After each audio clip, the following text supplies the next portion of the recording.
Hello, my name is Hassan Sorrells, and this is the Leadership Lessons from the Great Books podcast shorts. There's no co-host on these shorts episodes. These are now around 2 to 4 minute, sometimes as long as 6 to 10 minute observations, ideas, thoughts, or rants about the literature, philosophy, psychology, and even the theology of leadership. Because listening to me talk about leadership for now around 2 to 4 minutes is still better than reading and trying to understand yet another business book.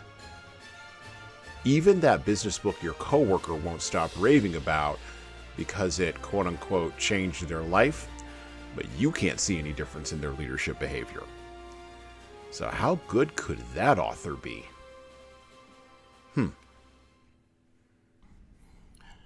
There are rules, best practices, and traditions. Rules establish boundaries and allow participants in an interaction the freedom to act or not within those boundaries.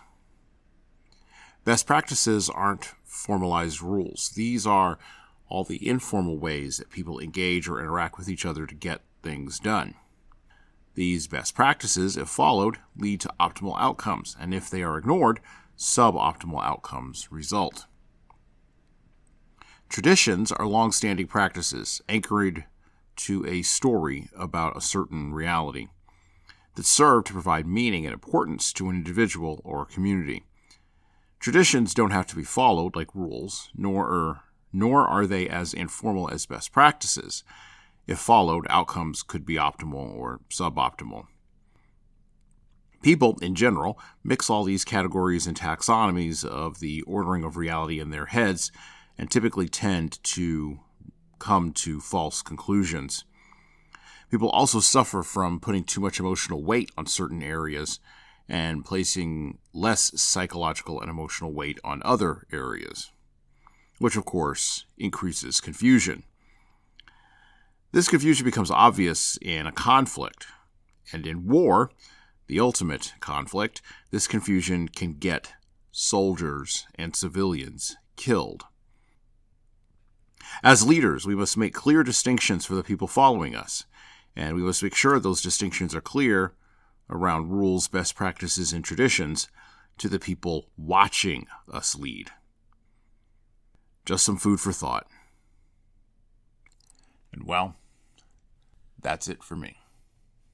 Thank you for listening to the Leadership Lessons from the Great Books podcast today.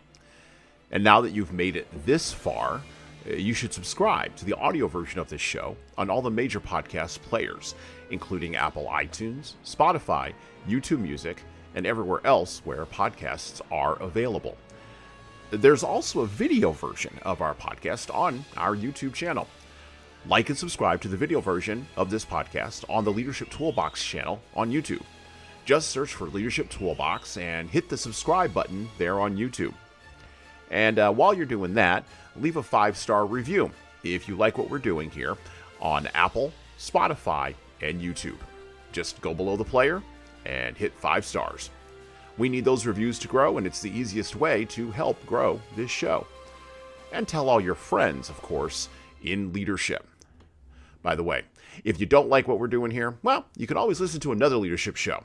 There are several other good ones out there. At least that's what I've heard. All right. Well, that's it for me.